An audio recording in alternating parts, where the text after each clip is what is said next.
Let's review. I added one rule to the important rules of Bible study. Natalie, could you read those in the blue box at the top of page 1? 1. The author controls the meaning. 2. Observe first, interpret second, apply last. 3. Context determines meaning. 4. Major on the majors / emphasize what the text emphasizes. 5. Literal, figurative. 6. Don't jump to conclusions. Take your time. Yes, that's the new one for today. Don't jump to conclusions. Take your time. Now, there's 3 parts to today's lesson. The first part is called narrative irony. Diane, could you read the paragraph narrative irony, and I'll fill in the blank for you. Narrative irony is grounded in the principle of contrast between what is expected and what actually happens. You might say that there is an unexpected twist. An unexpected twist to the story. Someone hearing the story of Mary and Martha for the first time might expect Jesus to tell Mary to get up and help her sister, but as you know, that is not how things turn out. You will see the irony at work in many of Jesus' stories. Consider the following paragraph. So this contrast between what's expected and what actually happens, that's what we call narrative irony. When the story doesn't turn out the way you think it would. And the stories of Jesus uses that principle all the time. So we're going to read this few little verses from Luke chapter 12. Bev, could you read the red box for us? And he told them this parable. The ground of a certain rich man yielded an abundant harvest. He thought to himself, what shall I do? I have no place to store my crops. Then he said, this is what I'll do. I will tear down my barns and build bigger ones, and there I will store my surplus grain. And I'll say to myself, you have plenty of grain laid up for many years. Take life easy, eat, drink, and be merry. But God said to him, you fool, this very night your life will be demanded from you. Then who will get what you have prepared for yourself? This is how it will be with whoever stores up things for themselves, but is not rich toward God. Okay, so the first job with narrative irony is to notice it. And then after you notice that it might be there, then reflect on the unexpected turn of events and think about it. So what are the contrasts between what's expected and the twist? First of all, what is expected in this story? As you're hearing this story that Jesus tells, how do you expect the story to turn out? Now, unfortunately, many of you are very, very familiar with this, so you almost can't put yourself in a situation. You can't imagine not knowing the ending to this story because you've been reading this for so long. But just imagine you hear the story of a rich man his fields do really well one year. And he's like, this is such a great harvest. I don't have room to store all this in my barns. So I'll tear down my barns and build bigger barns so that I can hold all of my crops, and then I won't have to work anymore. I can retire. Just take it easy. Now, what do you expect the ending of that story to be? He lives happily ever after. Yeah, I mean, you don't know how long he'll live, but you expect, a few years to be able to enjoy life. And he worked hard. He was wise. He saved it. And now he can enjoy it. That's how you expect the story to end. But what's the twist? You don't know what tomorrow brings. He dies that very night. It's very unexpected. Has anyone ever seen the movie Meet Joe Black? Long time ago. Yeah, I'm not recommending that movie, but the opening scene, there's this man and woman meet, and there's sort of like a little romantic spark between them. And then they meet in this little shop, and then they're walking away, and it's the stereotypical, they look over their shoulder at each other, and they go on their way, and then he gets hit by a bus and dies. That's the opening scene, and you're like, whoa. The point is you don't see that coming. That's how this story is. You're hearing this story about a guy who's finally have enough to retire, and he dies that night. And I've heard a real situation. Well, let's try to focus on Jesus' story, and let's answer question 2. So we got the expectation and the twist. Question 2, what if things had actually turned out the way we expected? Yeah, in this story. If things had actually turned out that way for him, Jesus tells the story. He would have just assumed that if he works hard, he'll have a good life, and he won't necessarily think much about God. Okay, good. Anything else? There would be no challenge because that's what we're used to getting from Jesus in his parables or stories. What are we used to getting from Jesus? A challenge? A challenge. Okay. Okay. He was a rich man. If he'd have stored up all this extra grain, he would have had a lot more stuff when he died. Yeah. He had been Or he richer. could've- He had richer. Yeah. But it wouldn't have done him any good. Right. He'd be dead. So you can't take it with you. So if Jesus' story had ended that way, what would we think Jesus was teaching with that story? It was okay to do that. Focus on the wrong thing. Yeah. He wouldn't give God the glory. Yeah, it would sound like Jesus was teaching, work hard, store it up, then God will bless you. You'll have an abundant harvest one year, and then you can retire and enjoy your life. Move to the villages. Yeah, move to the villages. It'll be great. You finally have enough to do that. To a certain point, you have to do that because you don't want somebody else to have to take care of you, right? Well, I that's not exactly what this story is focusing on. He's not saying But- don't He's saying plan that, for the he's saying that the unexpected. guy should have prepared for Yeah. the hereafter, not for his And don't person, be not for his greedy rest. about it. Yeah. Okay, start that again, Bill. Jesus is teaching us that we should prepare for the hereafter, not for treasure. Not on just Right. for here. Well, he doesn't say not just for here, but he says you should prepare for your afterlife, not for your retirement life. That's what he says there. So, but if the story had turned out as expected, you might think this was about being wise, financially wise. Well, he could have given away his extra stuff to people who needed it Sound like he was instead a of little storing selfish. it for himself. Okay. Yeah, or sold it. And that's what's striking to me is he had barns and Yeah. he tore down his old Good barns. Perfectly good barns. Okay. That's a really good, we had 2 really good points about that. She's like, why did he tear down his perfectly good barns? And Natalie said he could have given it away. So let's see what else we can observe. Well, those are 2 really good observations. Now, sometimes the best observations, because we're trying to not interpret, naturally we all jump to interpretation. Everyone did that. But sometimes the best observations are questions. Why did he tear down the barns? Things like that. There's 2 or 3 key questions that you might ask of this text. Can anyone, just looking at that text, think of a question? Why didn't you sell any of it? Why didn't he sell any of it? Okay, good. Give it to poor people who needed it Give it to poor. Is there a question, why didn't he give it to poor people?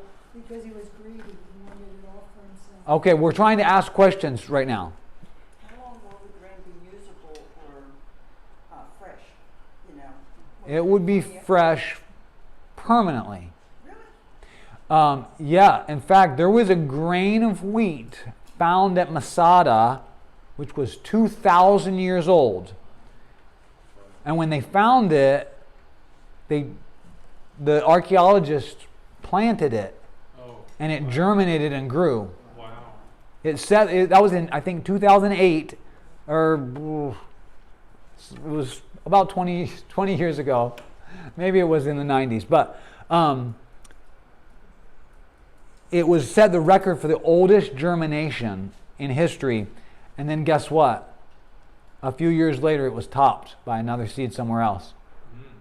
I don't think it would last that long. Yeah, as long as it stays dry, it'll stay good. Mhm. So that's why the barn is very important. And yeah, It would take time to tear down a barn and build another one. it would take time. Yeah, good. What other questions do you have? That's an important question because if it's going to go bad, then he's pretty foolish for the way he's.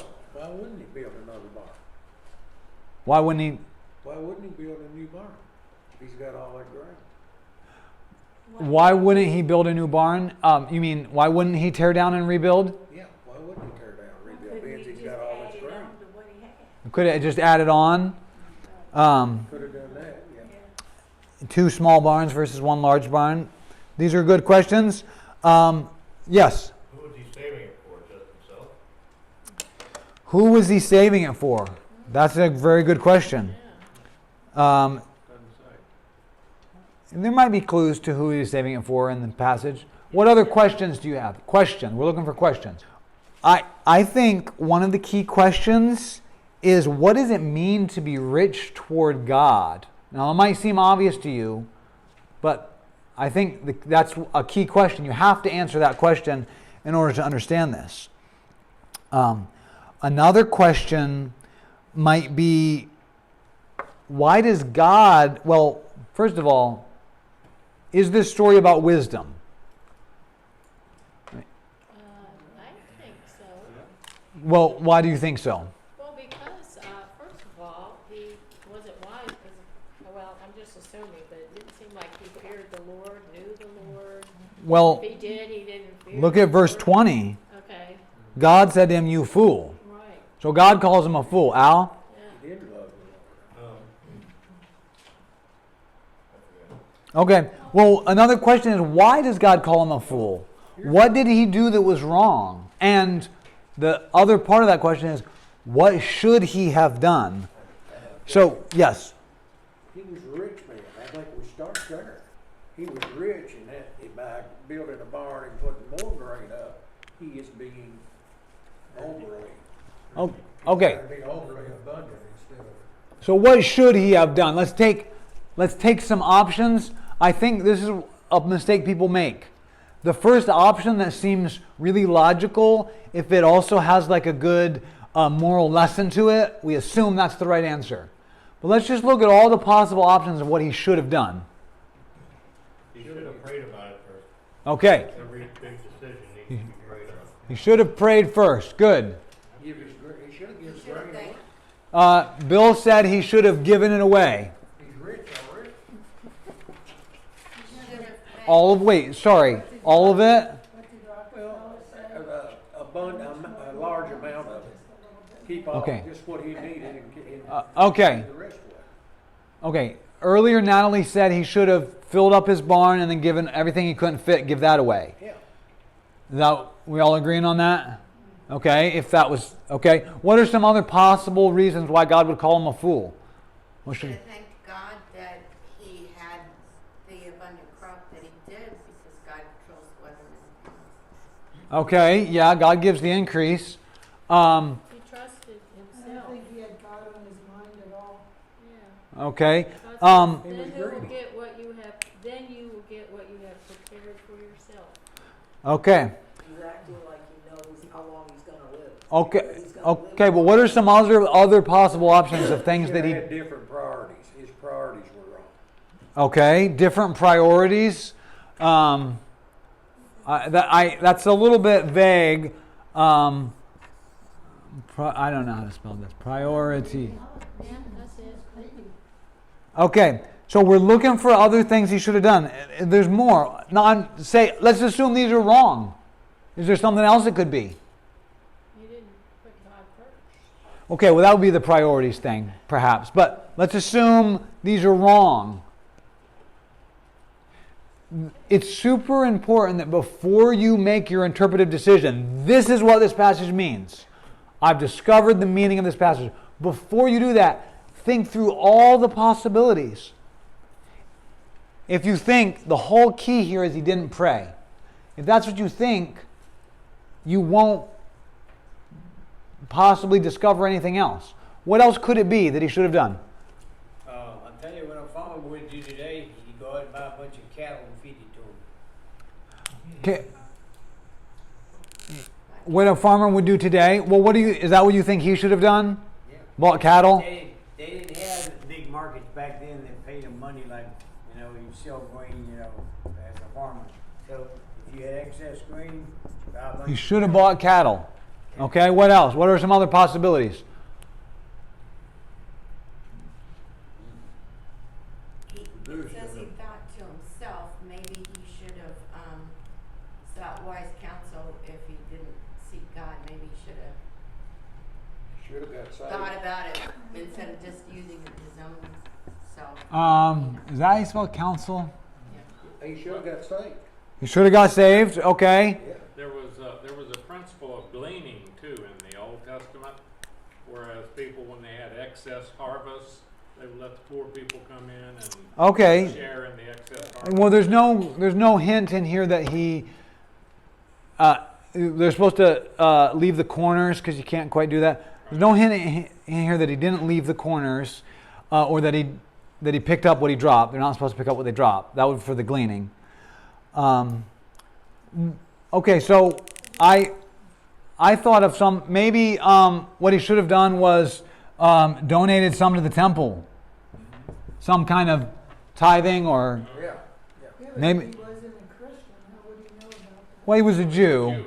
He was Jewish. Jewish, so that would be tithe to the temple. Maybe what he did wrong was he should have used his retirement not to enjoy it, but to Serve God. worship all day long, like Anna. Just live at the temple and just worship God all day. He thought of himself more than Mm-hmm. anybody. I think the biggest thing he missed is recognizing the source of this abundance that he has harvested. He has totally disregarded, Okay, that's good. So what Jim is saying is, if he would have just thanked God for it, then it would have been fine. He wouldn't have gotten struck dead and been called a fool by God. That's okay. Let me just say this. The goal for today, it would be nice if we understand this passage better. But the goal is to understand how to interpret any passage. That's what this class is for. So the purpose for me writing these down is to teach you, when I come to a passage, if I'm like, I'm pretty sure I know what this means, I'm like 80% sure. Well, what you should do is take your time and write down, okay, this is what I think it means. Is there anything else it could mean? Write those down. And then think about them. And then, this is key. It's so tempting just to jump to the one you think makes the most sense. And then take one of them, like maybe this one, and run it through the whole passage and say, if that's the message, does this whole passage make sense? Now, in this case, you might have to, this is a very short story. Sometimes it's long. For example, in the book of Esther, did anyone take my Esther class? Okay, one person. Okay, in the book of Esther, there's certain key questions like, why does Mordecai not bow down to Haman? That's a key question, because the book makes it sound like he saves the Jews from that death situation. But he also kind of caused that whole thing. So that's a key question. Now, what you do is you say, why doesn't he bow down? Maybe he was too proud. Maybe it would have been a sin to honor an evil person. Maybe he didn't want to bow down to anything except God. You take all that different options and then you run through the whole story. If it's this, how does that change the whole story? Another great example is David and Bathsheba story. David sleeps with Uriah's wife Bathsheba. Does Uriah know? Run through before you jump to the interpretation that he didn't know. Two people shook their heads, no, he didn't know. Before you do that, run through the whole story. If he doesn't know, what does that mean about the story? If he does know, what does that mean about the story? That's a very simple example of one interpretation, this way or that way. It changes several things about the story. That's why we're doing this. I can't stress enough how important that is, especially when you get to longer stories. The bottom line on this is he was seeking treasures on earth instead of treasures in heaven. That's Okay, well, that's the bottom line on this story. How do you know? What if someone said no? He should have just thanked God and he would have been fine. How would you argue with them? because he keeps seeking. He's got enough and he's wanting more. And he's Well, got to have more. There is an answer here. Isn't the irony that he sought to save his life and he lost it? Isn't it it? so ironic that he was doing all of this for his life to make it better and save it, I guess, in his eyes from not having food and being, Preparing poor, for famine. and then he just wasn't thinking about. Right. Yes. But it doesn't say That's very good. But we're trying to get to, if there's a different interpretation, how would you show that? How would you know for sure you got it right? There's a one-word answer. Looking at commentary. God built it. There's a one-word answer, and that is context. Okay? So let's turn the page. Okay? And let's read the context, what comes before, and see if there's a clue in the context. Context is what comes before and what comes after. Let's see if there's a clue in this context. You know, anytime you see very rich people, they always want more. That's good. Somebody is Rockefeller. How much more money do you need to be happy? Is it just a little bit more? Just a little bit more. Good. Okay, Sue, can you read on page 2, verses 13 through 21? This is the context of what comes before our text that we just discussed. Someone in the crowd said to him, "Teacher, tell my brother to divide the inheritance with me." Jesus replied, "Man, who appointed me a judge or an arbiter between you?" Then he said to them, "Watch out, be on your guard against all kinds of greed. Life does not consist in an abundance of possessions." And then comes our passage. Okay? No, you don't have to read it. Okay. We already read it. Greed is Okay. bottom line. Greed. Okay, so there's a good clue, and that is the word greed. Okay. Is there any other clue in there? So that's just the topic of greed. That's a clue. We'll have to interpret it later, but that's a good thing to notice. Greed. Be on your guard against greed. Yes. God told it. God told him. Yeah, God said to him, "You fool." Oh, okay. I mean, Yeah. right there in the context, that's all I know. Yes. Life does not consist in the abundance of possessions. Okay. So the story is about abundance of possessions. Life does not consist. What does that mean? Life does not consist. There's more to life than that. There's more to life. What was that, Al? There's more to life Yes. than worrying about. There's more to life. And then Al said something. What was that? Possession should not be your first concern. No. Shouldn't be your first concern. Right. Have faith. Have faith. Life is not made up of what you have. Consist. This consists of wood and graphite.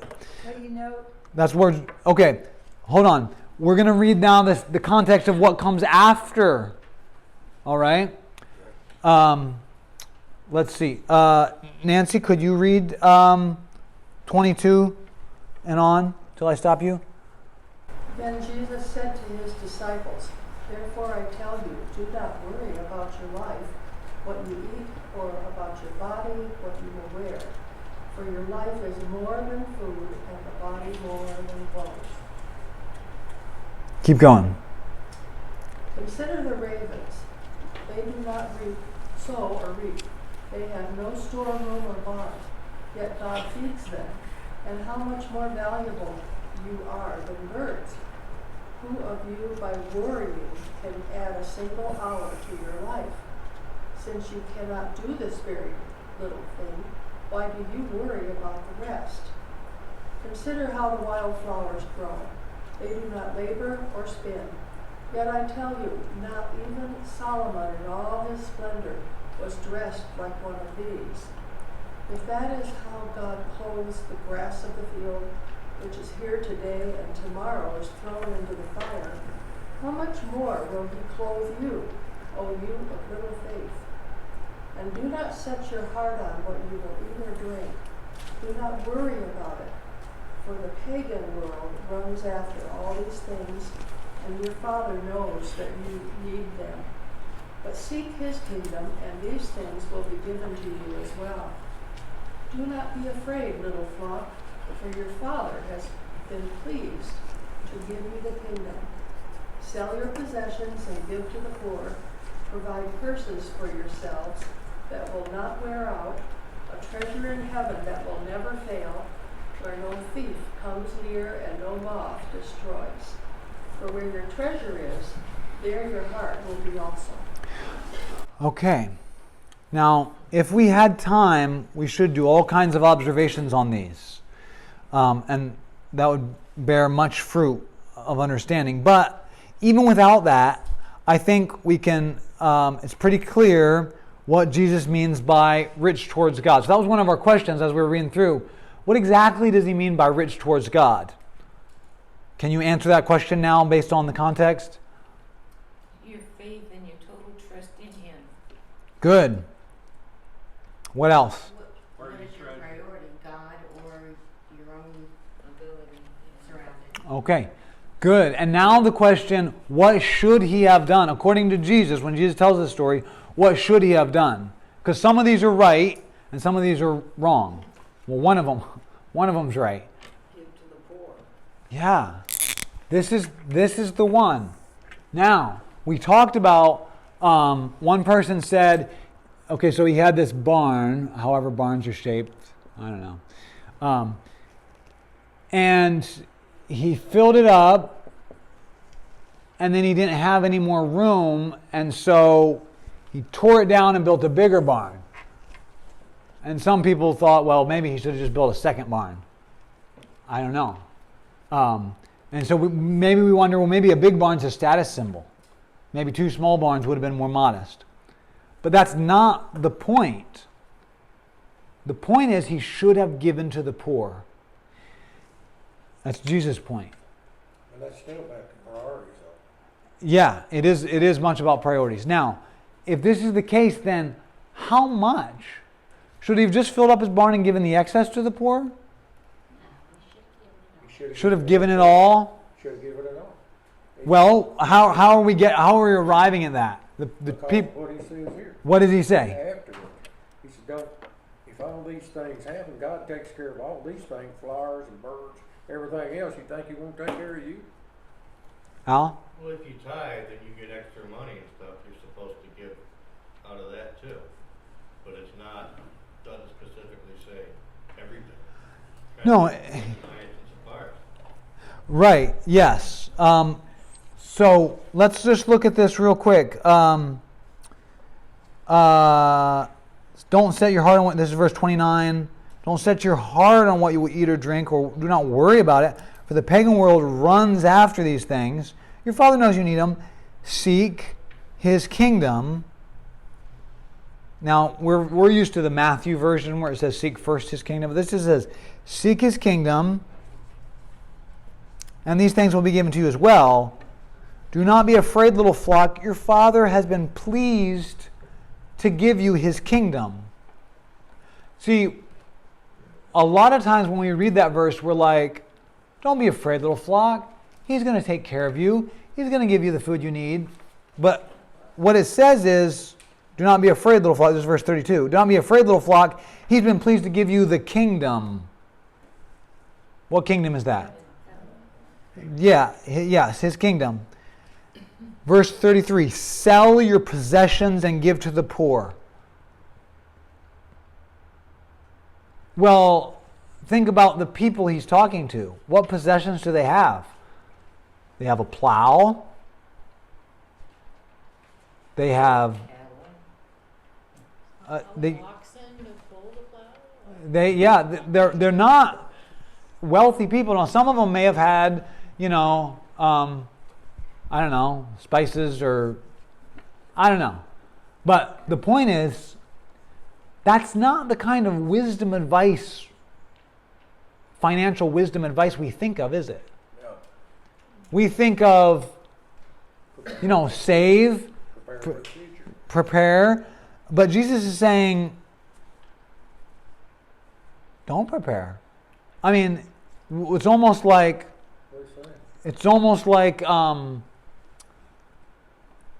not the scary. What's that word? I still think the key word here is rich. Okay, well, just hold on, because now Jesus is talking to the people, and when we say don't prepare for the future, people think that's terrible, that's unbiblical, that's ungodly.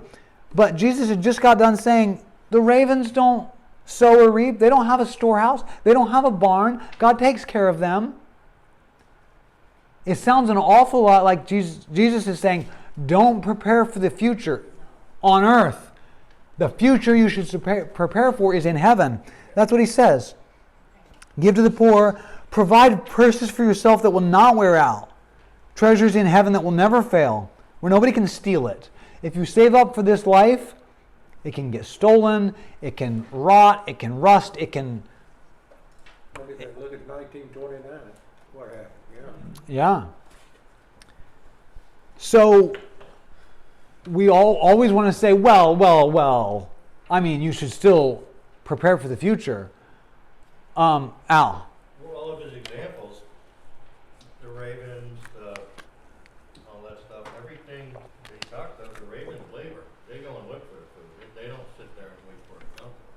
Well, but look what he says. Consider the ravens. They do not sow or reap. So his point here is not, ravens work hard. That's not his point. His point is that God feeds them. So here is the issue here that we have a problem with. I'm not saying every single one of you has a problem with this, but many of us at different times. So we read a passage of the Bible that seems to teach something. And then we think of, or later we read another passage of the Bible that seems to teach something else. Like, be wise with your money, and Jesus is saying don't prepare for the future. Just trust God and give everything for the service of God and to the poor. And we think, man, these are kind of contradictory, so I'm just not going to believe Jesus. I'm just going to go with this one because I like this one better. This makes more sense to me. That's what we do. We would never say that. And that's why several people, I think about 4 times, people said, what was the exact wording? Different people said something to the effect of, well, he doesn't say, like, don't prepare. He's just saying, if you have a lot, then give. We put that in. Don't let that be your main focus. Gathering. Right. That shouldn't be. Yes, you're right. It shouldn't be our main focus. And in fact, the passage that we are so scared of is the one that says, sell your possessions and give to the poor. Don't prepare for your retirement in this life. Well, God was I- telling them to rely on Him and not Himself. Well, it's teaching you to have faith. Yeah. You have to have faith. Yeah, so it doesn't mean that you throw out the other one, but other passages, but we have to be very careful that we do not take what Jesus Christ says and take what conventional American wisdom and say, well, I kind of can work these together and come out with something else. We take what Jesus Christ says and then other things we can put in under that. The real point here is don't jump to conclusions, because sometimes these issues are much more complex and deep and challenging than we're used to. Now, the people he was talking to know the law, and they know they're supposed to give 10%. And they know that when they get an increase, they're supposed to give out of that too. But Jesus isn't, he's not just talking about give 10%. I think that it just means that if you seek God and allow Him to be first priority in your life, He will give you the wisdom to know what to do with what He's given you. Okay, well, that's very good. Let's move on to this next question. Do we use wisdom, the concept of wisdom, as an excuse for greed? Greed is never going to. But do we use wisdom as an excuse to be greedy? Well, I say this, I'm glad I'm not rich, because I've seen too many rich people. Well, let me ask you this, Bill. Honestly, this is a challenging question. I'm not picking on Bill. I love Bill, but let me just ask you this. Are you rich? No. Yes. Oh, yeah. Yes. Oh, yeah. Well, Not money. Compared to hating not money, the people. Every single one of us Yes. is so rich. We are. Yeah. But because we live around a bunch of other super rich people, we don't think of ourselves as rich. So I know someone who lives in a neighborhood across the street, lives the son of Yogi Berra, and down the road lives Stephen Colbert, who is a talk show host. That's the neighborhood he lives in. And he can see the New York City skyline from his window. And when I went out to eat with him, we split the check. That's fine. I did not mind paying for my meal. But I will tell you, an evil, greedy thought crept up in my heart that said, why don't you pay for it? I thought, are you kidding me? We're going to split the check. Wow. That's the problem there? I think that's what I thought. But that's not true. I was the cheapskate. I thought, he should be paying for my meal. He didn't walk away thinking, Jacob should have been paying for my meal. He didn't walk away thinking that.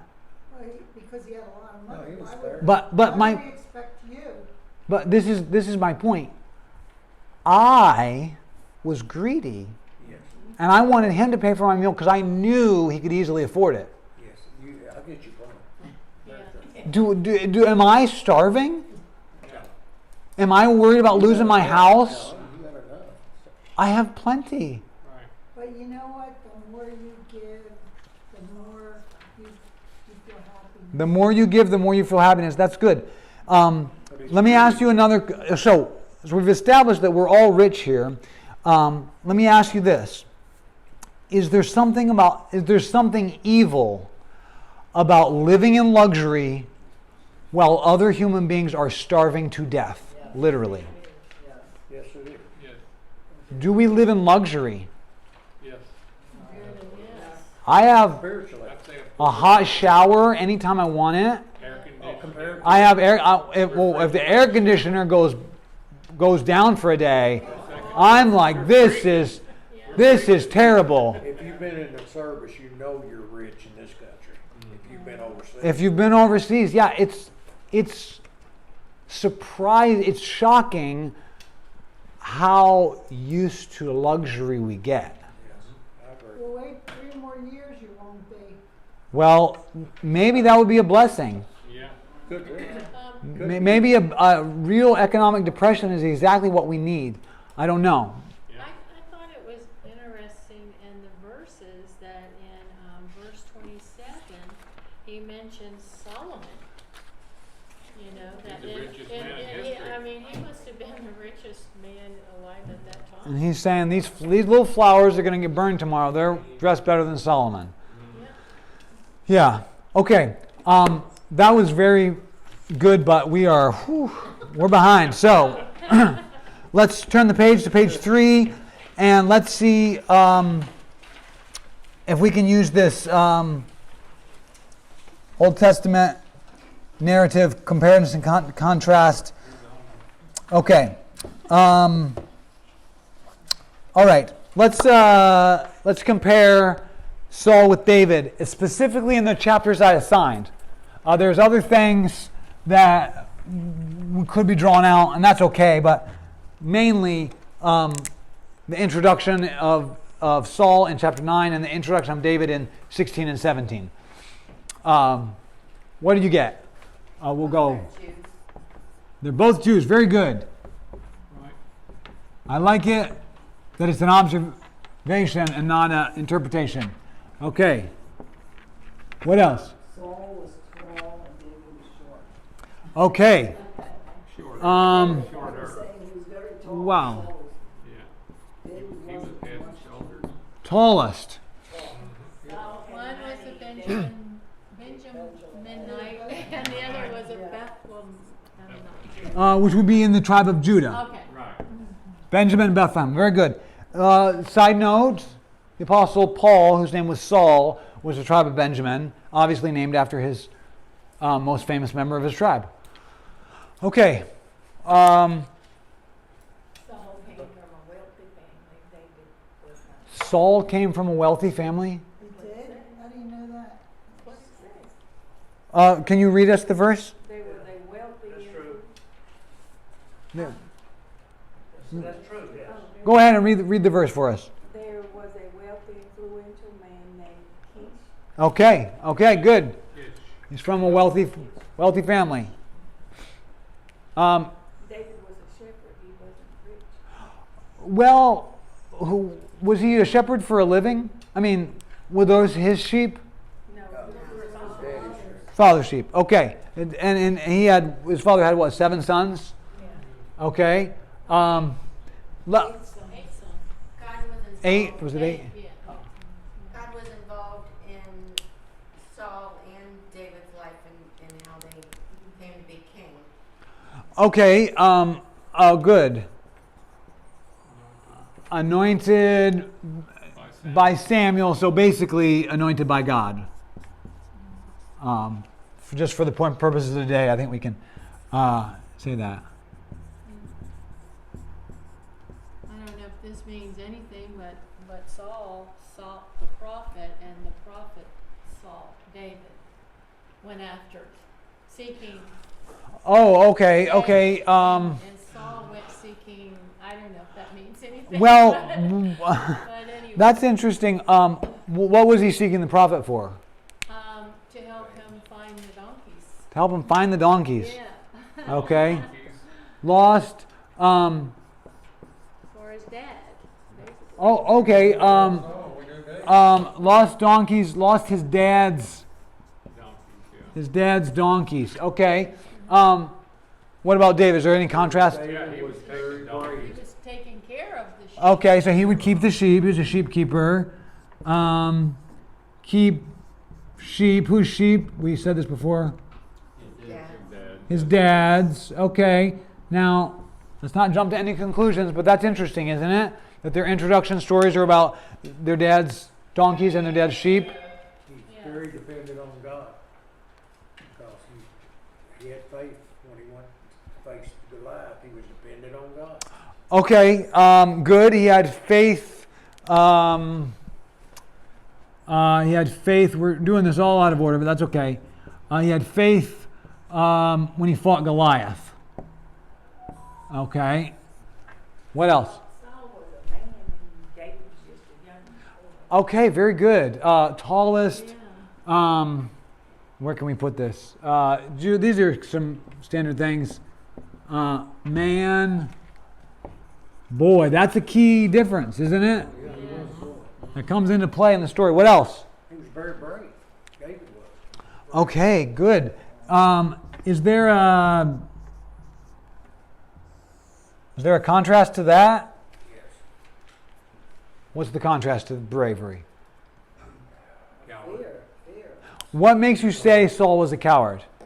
Are you just assuming that, or do you get any of that from the text? He was dishonest. I don't know if he was a coward, but he was dishonest. Well, he was afraid of David was going to be his successor In later on Is in that the in story. yes, that's true. Okay, good. But what about in this story, the chapters we read? There's nothing wrong with doing that, by the way. But I think there's a big clue in the text. Goliath came out, he was scared. Okay, how do you know? Was scared. It said everybody was scared. Everybody ran from him. Okay, good. Yeah. There's a couple little details about them that, or one detail about Saul that we didn't get. He's the tallest in the country, but there was something else. Handsome. Very, very the handsome. They were both handsome. Yeah, handsome, Yeah, they they were were both both handsome. Let me just, side note, we're not going to do this today, but when you notice when they meet that group of women, young ladies, if you read that, I was going to have someone read it and see if they trip over the words, because it's so choppy, because they're all like chiming in. Oh yeah, go right in there, and they're usually done about this time, and if you go up there and turn to the left, and you'll find the Samuel. They're all trying to talk to him because he's the tallest, handsomest man in the country. David was ready. They said everybody looked at him. Okay. He was handsome too, though. Yeah. But he sounded different. Did it say that in these chapters? Yeah, He was it said he was less, handsome. it said he was ruddy and good looking. Ruddy and Yeah, handsome. ruddy. Okay. Okay. We're married Bathsheba. I'm sure what ruddy means. I think it means red, but Had a good tan. let me just say this. Watching the sheep. This is a key observation. When Samuel comes to Kish and says, Jesse, when Samuel comes to Jesse and says, one of your boys is going to be king, what does he do?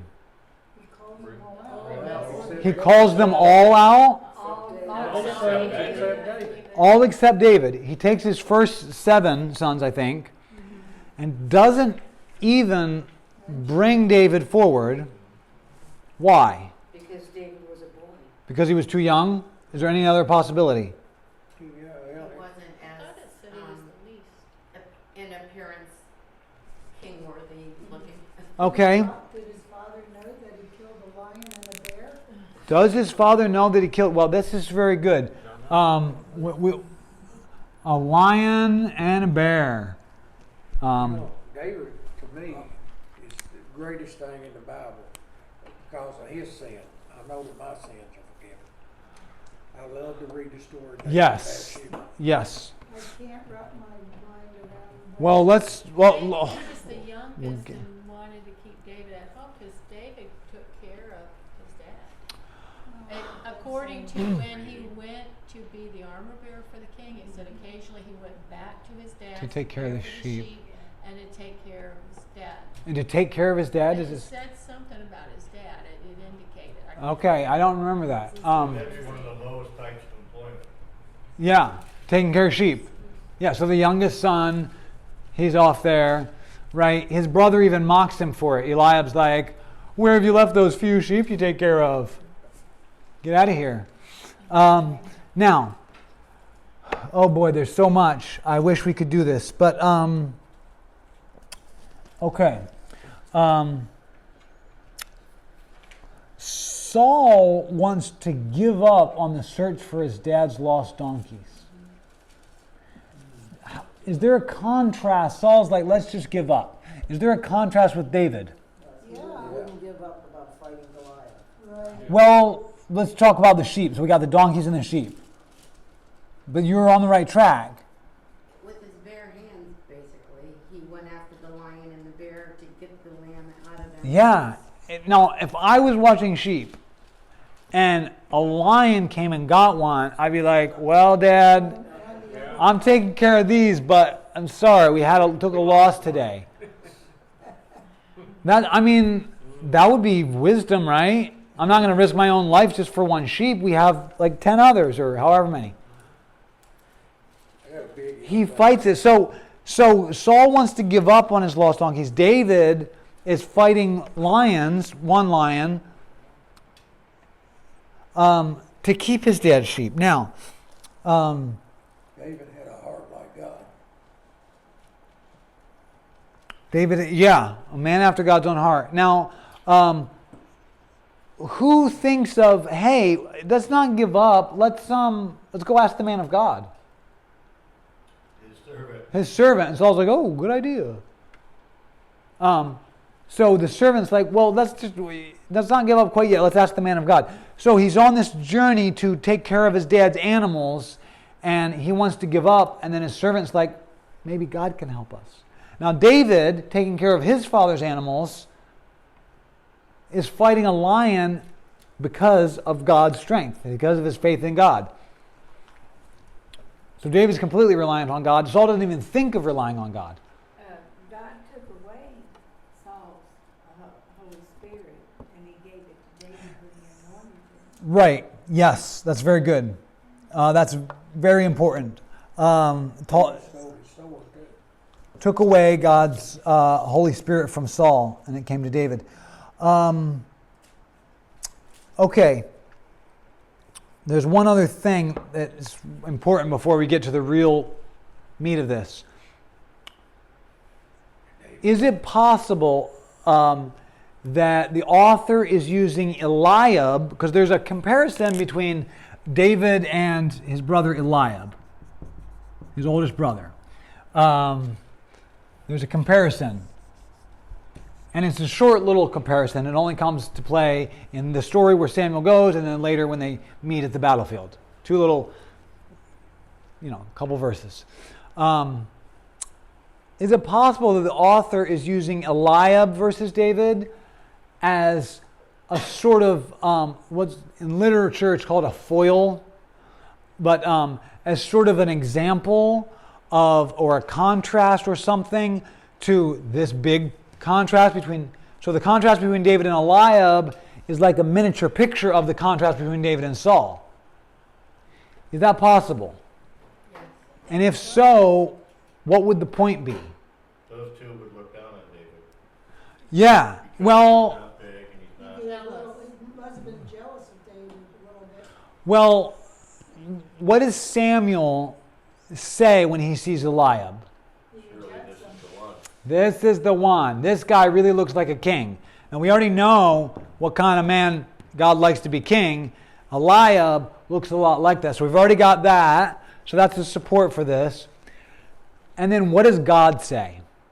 No, Why? Look as a man, I Don't don't look on the because heart. of his heart. Man looks on the outward. God looks on the heart. I've chosen the one who doesn't look like he should be king, the one who's just a boy, the one who seems unimportant. Dad doesn't even think he's an option. Doesn't even bring him. Now, it appears that some of the other younger brothers were not yet at full manhood because I'm pretty sure only 3 of the 6 were at the battle. So there's 4 boys, they're too young to fight, but yet Jesse brings 6 or 7 and just leaves out David. Okay, so all these observations are building us to a big contrast between Saul and David. The introduction, searching for donkeys, can't find them. He's like, we better go back because Dad's going to start worrying about us. Jacob, I got a question. Yes.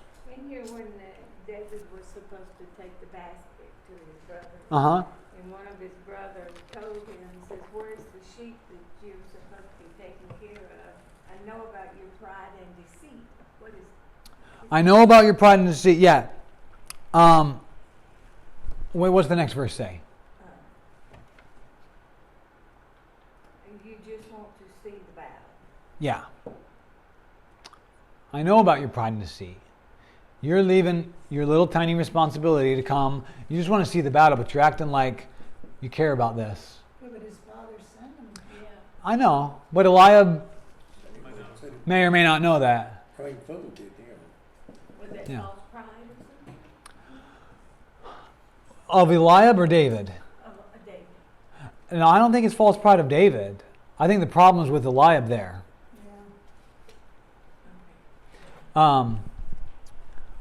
Now, okay. Let's oh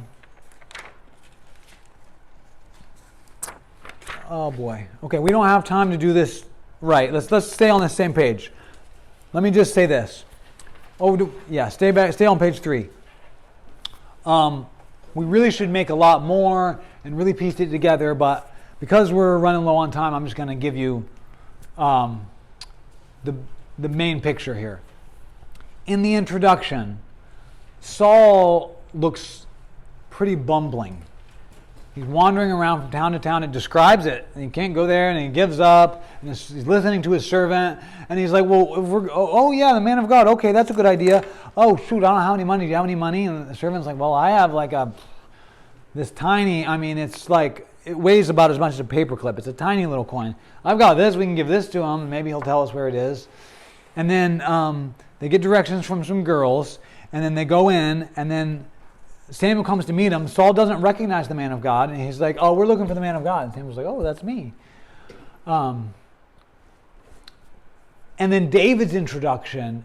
David appears to others to be unimportant, unimposing, and yet, I mean, when he comes on the scene, he rockets to the top. Now, because of the Goliath story. Think about when Goliath came out and said, give me a man to fight. I defy the armies of Yahweh. Right, all that. When Goliath comes out, who should have fought? Goliath. Saul. The tallest man in the country, head and shoulders above everybody else. It should have been Saul. But he tries to buy his way out. He's like, I'll give money and a princess wife and exempt from taxes to anyone who can kill this guy. Tries to buy his way out. Shirks his responsibility. He didn't have much faith. I mean, it's obvious. and then David says he'll do it because he has faith in God. And there's a lot more in there, but the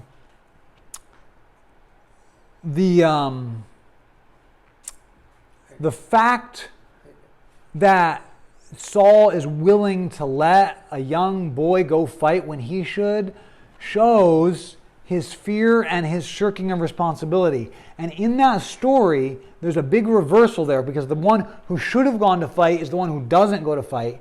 And now David suddenly is the hero. David who keeps the flock. What happens in that story is David switches flocks, as it were, and becomes the shepherd of the nation. Several times throughout this book, it's called, God says, David's going to shepherd my people. It's obvious the verse, the weak overcome the strong. David, in the comparison, Saul was much more the stronger person, and David was the weaker person. But God used the weaker to overcome the strong. Mm-hmm. Right. Yeah. There's a whole lot in there. David says, you come to me with a sword and a spear and a javelin, and I come to you with a name, the name of Yahweh. Okay, so there's a lot in there. The story of David, well, anyway, we just got to go. You can read, I put it in there on the next 2 pages so you can read it for yourself. Now, you know what? Let's just go through it. Let's go through it because we're not going to have time to do the Great Commission justice anyway. So, on page 4, let's just read the...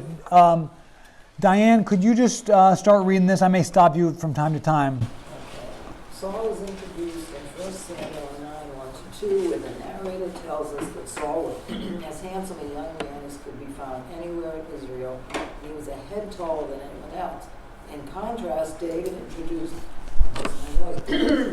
and 1 Samuel 16 is not even brought to Samuel for examination at first because of his youth and his unimposing size.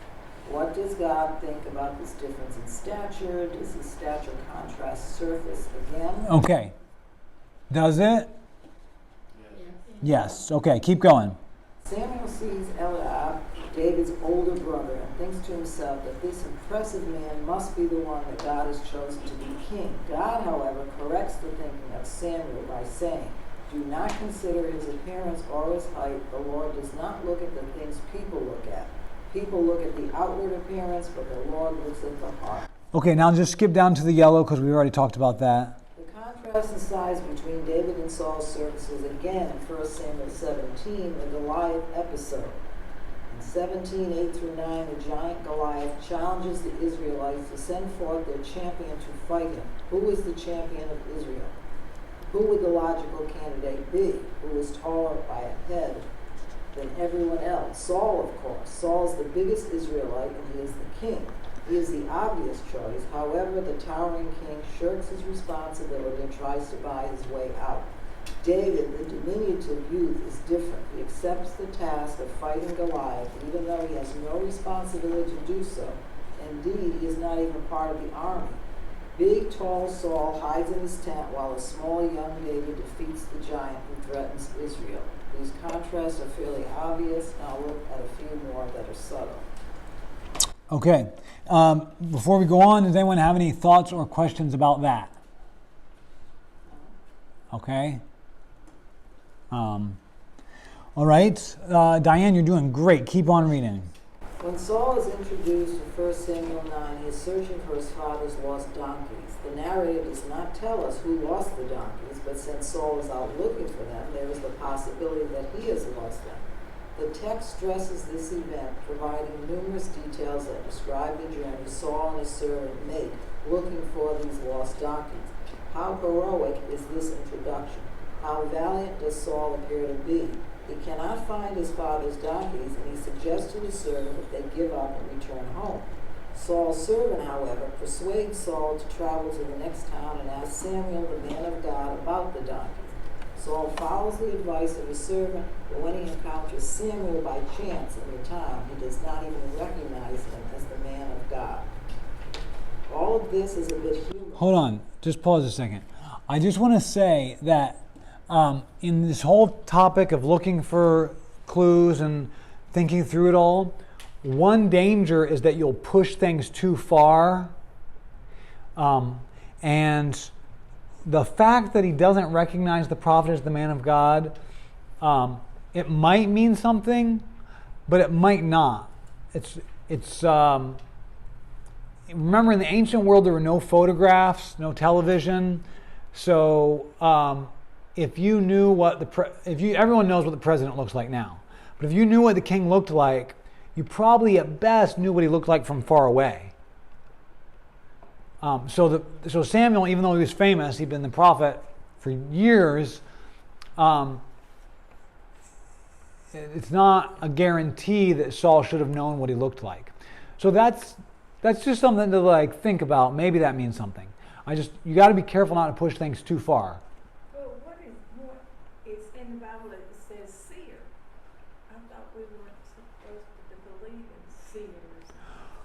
Well, that's just saying that there was an older Hebrew word that meant seer, and there was a newer Hebrew word that came into play around when this stuff was happening, 1000 BC, that they used prophet.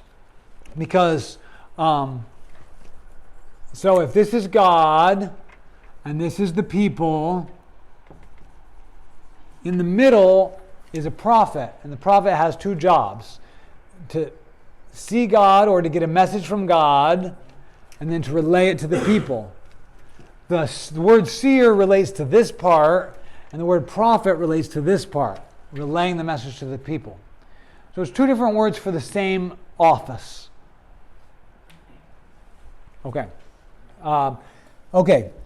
Don't you think that David was fearful when he went to face the giant, but he had faith in God? Don't you think he had some fear? I don't think he did. Well, he runs to it. Saul runs away. David actually runs to the giant when he gets there. Yeah, but you do a lot of things and being scared. Yeah, that's true. That's I've true. been scared and done a lot of things. When I used to have to go under my crawl space, there's a lot of snakes, and I knew there was snakes and all kinds of stuff living under there. And unfortunately, anyway, it was very hard to see what was going on. There's a bunch of stuff under there. I was scared.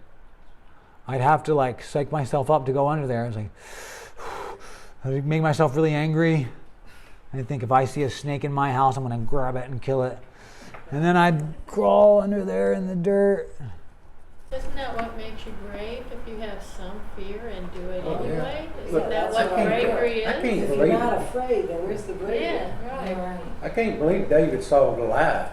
If you saw this giant out there with all his armor screaming and hollering, that you wouldn't have some fear. Remember, he killed lions and. Yeah, have you ever seen a bear or a lion up very close? Yeah. Yeah, they're pretty scary too. Yeah. They're I still just think he had some fear, but he had, knew God would take care of it. Yeah, I think so too. Maybe his fear got knocked down because he was so mad that Goliath was threatening his country and his people. Yeah. Yeah, but he also had, he had also killed 2 animals that would easily kill Yeah, he Goliath by was themselves. mocking God. He wondered why nobody else would do it. You know, Yeah, he's surprised. Yeah, that's Yeah, it. He wondered why no one else would why do won't it. somebody else take up for Yeah. Yahweh, the God of Israel? That was If not God quite looks on the inside of a person and not the outside, why was Saul ever picked? That's who the people want. For this story, I guess. Well, you have to take that in context and look at why Samuel actually wanted to pick a king. Because he was like, you don't want a king. And Yeah. he told them all the things he would do, and they were like, we want a king anyway. Well, That's God why told he him- picked what they got picked, what they actually said they wanted. You Was ask it for God something that- and you Someone want who it, appeared- you'll get it. appeared like was it a Back God and different. that, God told Samuel to pick Saul. Yeah. Yes. Yes. He was God's choice. Now, what God's motives were for picking Saul is much more difficult to ascertain. Was it God? Did God pick Saul to punish the people for asking for a king? Did God pick Saul to be a contrast to David, or did God pick Saul because he started out humble but he got too full of himself? Could be all of them. Those are questions that we certainly cannot answer in 3 minutes. But those are important questions. The key here is that the stories in the Bible are not meant to be interpreted and understood the first couple times you read them. They're meant to be pondered for a lifetime. These stories were written for people who were going to spend most of their day either making a new pot, or most of their day plowing behind a pair of oxen. So, you hear a story about all of these stories we've been talking about, Saul and David. Let's say Samuel's chapters 1 through 17. They read that story in the synagogue. The rest of the week, when they're weaving or making their pottery, they don't have any movies to think about. They don't have any television shows to think about. The stories they have, the literature, they never read Great Expectations. This is the literature they had, of what was in the Bible. And they think about it. And they come home and you're like, you know what I was thinking? I wonder why did Saul try to put his armor on David? I wonder, so this is somebody that lives in the time of Jesus, just before Jesus was born. I was thinking about that. Why did he do that? And what's really weird is then when David runs out to meet Goliath, Saul's like, hey, who is that guy? He had just talked to him. You know what I was thinking? I was thinking maybe Saul knew he should do it and he put his armor on David because the way you knew somebody in battle was by their armor. And he would have the crest and whatever. Maybe he wanted people to think. Because Goliath had his on. Yeah, maybe Saul wanted people to think that was him. And maybe when David says, I'm not going to wear this armor, and he goes out and everybody knows you got a 12-year-old fighting the giant when it should be you. Maybe Saul says, who is that? I can't believe there's a young boy going to fight him. Maybe he's trying to save his own reputation, because if everybody knew, if he's like, hey guys, yeah, I sent that boy out there. He talked to me and I said, yes, you should go fight. Maybe he would look like more of a coward than he really was. So maybe his question wasn't genuine. Those are the kinds of things, if you take your time. I remember for years reading that and being like, this makes no sense. And then of course you read a liberal scholar and they're like, well, this is obviously out of order. The story's all mixed up. It was cobbled together later. Back when Jesus took the Holy Spirit from Saul, and at that time they hired David to come and play the harp to soothe his soul or whatever, did he not know that David was going to be king?